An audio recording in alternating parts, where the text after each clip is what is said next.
Good morning. Today is the 11th of September, and as you can see, I'm actually here at Planetauto headquarters. Mr. Quirk is here. Hello. And so is David. Hello. You've seen David's very popular cars on the channel, the Honda Jazz 205. Welcome to Planetauto HQ. Indeed. David's got another car coming up, which I'm sure we'll be featuring at some point. Unfortunately, there's a truck standing here, and it's got an engine that we can't talk about. And it's blocking in the Civic that you were going to take a look at. I was, and so we're going to have to do that another time, but that's fine, because we're coming back to have a social event on the 9th of October, so that's no problem. Let's just see, this car's been on charge overnight. Let's just see how much range we've got.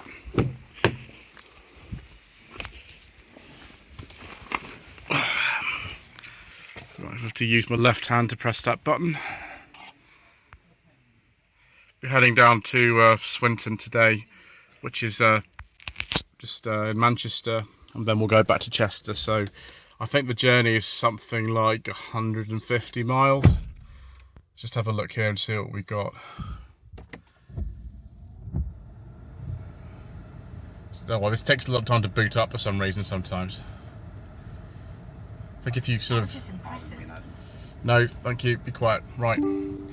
Full battery, excellent, 32 miles of range and 139 miles of fuel. You can also see what the average efficiency is. It's 45 miles per gallon. I'm hoping I will, towards the end of the test, actually get a little bit better than that. But yes, I'm going to have to, despite all the 360 cameras I've got in this car, it is a little bit tight sort of where I am. It's something that shows a white MG HS in this camera rather than the actual colour of the car. It's so tight that I'm going to have to get Mr. Quirk actually to get me out. He actually put it in for me as well. He's very familiar with these cars and this driveway, so I might have to get him to help me get this out. But then I will be on my way to Morecambe with the others, and we will have some lunch. I'll come back to you a bit later on. Right, viewers, we've just finished our filming. This is just on the outskirts of Manchester. I think I've come to definitely the right place for my filming today. As you can see, we've got various things from, you know, the manufacturer that used to keep changing names, including this curiosity that was made in Bulgaria. And yes, a car of which I am really rather enamoured myself, an MG6. Right, I think I've got plenty of petrol and electric range still to go back. I think I'm on still 90% of electric range. So yes, we'll head back now to Chester, and maybe I'll have to get some petrol in it at some stage. Right, viewers, here we are at the base, which is in Chester, and I've just filled up the car. It said I actually had no miles of petrol range at all remaining. I had 27 miles of electric range, which is, no, that's absolutely fine. So I wasn't out, but I think this is a 40 litre tank, and I've just put it's like 34.5 litres in, so it did actually lie to me. It wasn't entirely empty. I don't know what would happen if you didn't have an electric charge at all. Perhaps that's a deliberate choice that they've made to make sure you don't damage anything. But yeah, you pretty much can't run entirely out of fuel in this. Whether it's the same for the electric system, I don't know. So my journey today from Swinton, which is just from the outskirts of Manchester, to Chester, just bring the statistics up, it's 41.2 miles, and I'm only doing 39 miles per gallon. Granted, I haven't really used any electric range at all. I had it at full charge this morning, about 84%, so I just left it in automatic today and see what it does. I've got 85, it's just topped it up slightly because I'm using a bit of regen braking. But what I've noticed is a couple of things. First of all, in this car, if you put it on the adaptive cruise control, which is what a lot of people would be using on the motorway, then you cannot use the regenerative braking functionality at all. You just can't use it, so that doesn't help your range. Also, when you've got the car on Android Auto and you're making a call, you can't use the heater controls. It's bizarre. You just can't use them at all. It's a very, very strange thing. So all I can say is just make sure that you set the temperature to what you want before you make a call or something. I don't know what else to say. Also, when you're using Android Auto, I don't know if this is just to do with my phone or the car, but I can't enter sat-nav directions into Android Auto at all whilst the car is moving.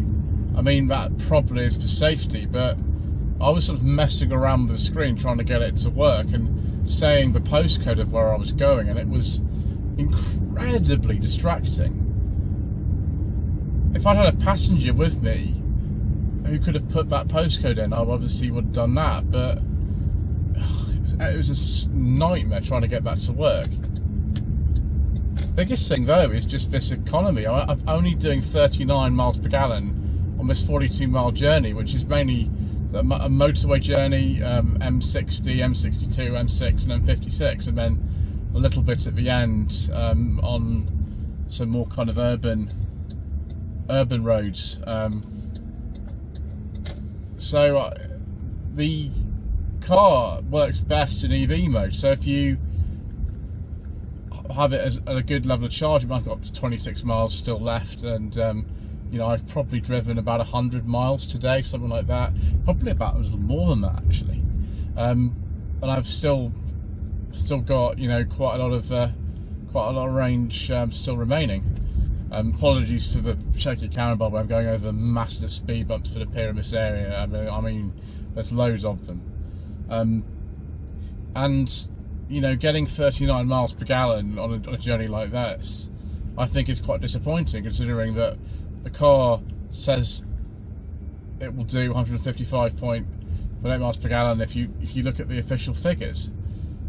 However, that's if you really use the EV mode almost entirely exclusively and don't ever just drive it in the normal kind of automatic mode where it decides for you whether you're going to use the electricity or whether you're going to use the petrol engine.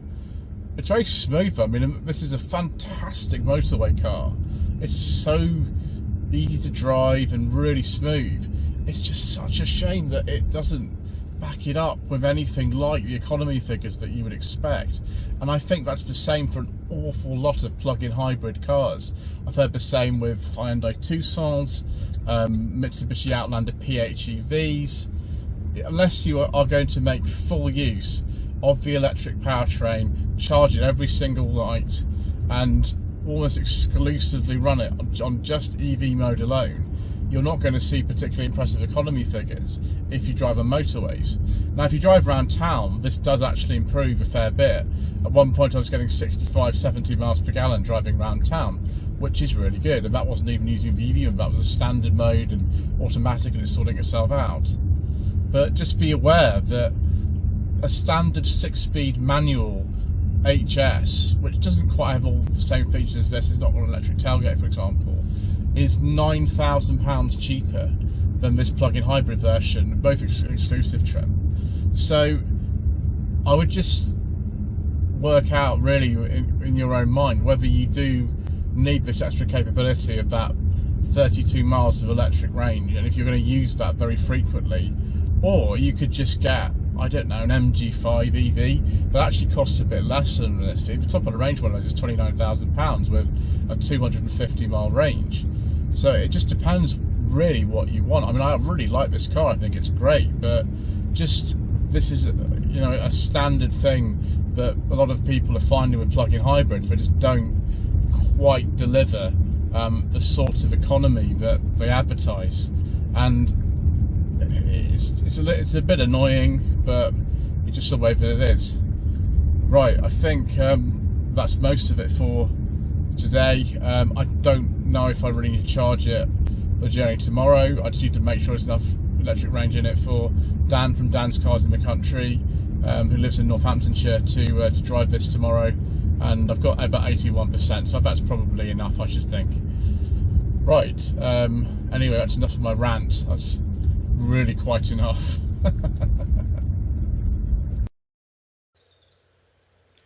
Good afternoon, viewers. Today is the 12th of September and we're in a little village in Northamptonshire called Chipping Warden. As you can see, the car is fitting in the countryside well. It is really filthy now. We've covered all these miles. We'll have a look at how many miles I've done. A little while, we're just here because I've filmed one of Dan's cars from the Dan's Car in the Country YouTube channel. He's had a review of this. His lady wife has also scrutinised this. I think it's a potential replacement for their current car, which is one of the current cars they have, which is interesting. I think he quite liked it, actually. Well, it's not really a surprise because I kind of like it too. Just take a look to see what sort of statistics we have. So we don't need to start it, we just need to have a look at the statistics. Hopefully it will copy a dash for me. Yes, it will. Just make sure we have a judicious use of the mute button. Thank you, no copyright infringement. Right. Okay. So just press this button here to get to the statistics. So that's been partly the drive done by me and partly Dan. It's pretty good. We've got 54 miles per gallon between us on that drive of about 14 miles. But some of it's him testing it, and some of it's just me driving from his house to where I am, which is where my lady wife has been having a nice meal in the pub whilst I've been filming, which sounds like a sensible idea. So since the reset in Eastleigh, we've done 639 miles. I'm going to add another sort of 60 onto there, but it did to Salisbury. So we've done 700 miles so far since Wednesday, and the average efficiency is 43 miles per gallon. Crazy. So we've got 186 miles combined to get back to Eastleigh, which we should definitely manage. It's about 85 miles to Eastleigh from here. And Dan's left me with 19 miles of electric range. I've been holding that because I haven't actually charged this car or filled it up since Chester yesterday evening. I haven't actually charged it since I left Planetauto HQ in Silverdale, which was yesterday morning, so it's not too bad. Right, we're going to find my lady wife. I might have myself a little bite to eat in the pub, and then we'll head back to Eastleigh. Right, viewers, here we are for a bit of a reunion. All three cars actually together back in Eastleigh. It is a little bit later than I was planning, but it is about 7:30.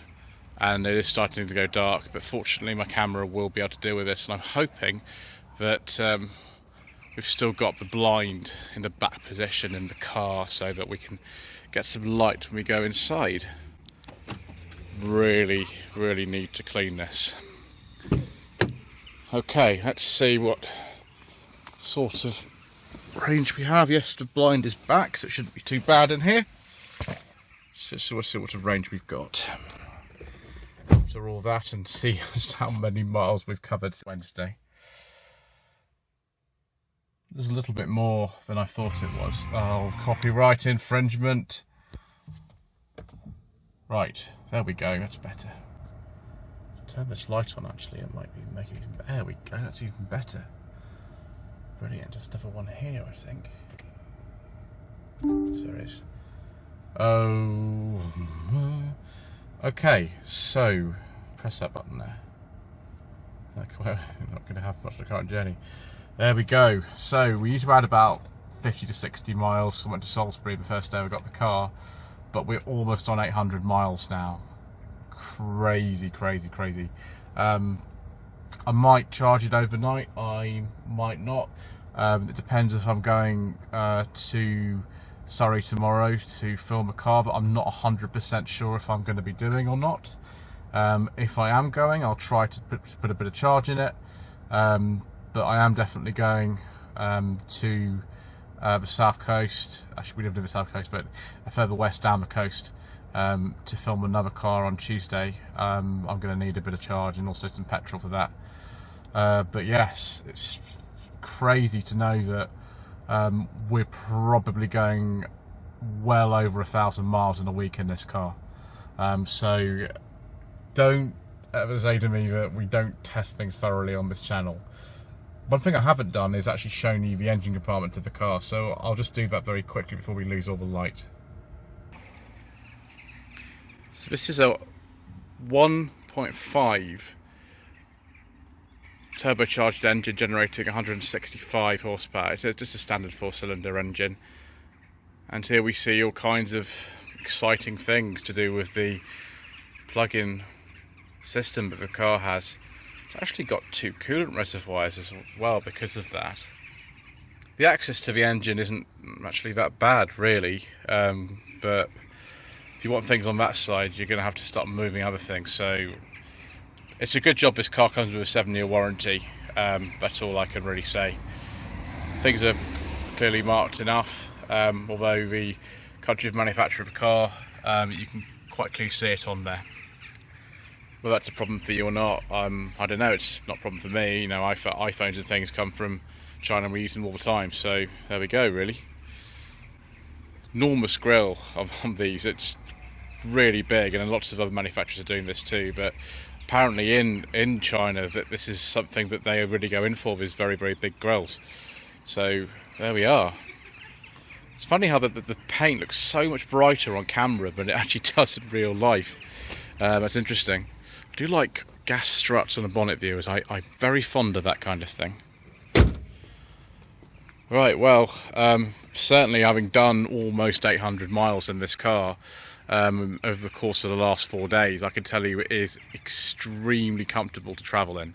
And if that is a criterion for you and you want the most comfortable car possibly to do lots and lots and lots of miles in and has lots and lots of space for people, then yes, this has to be high on the list.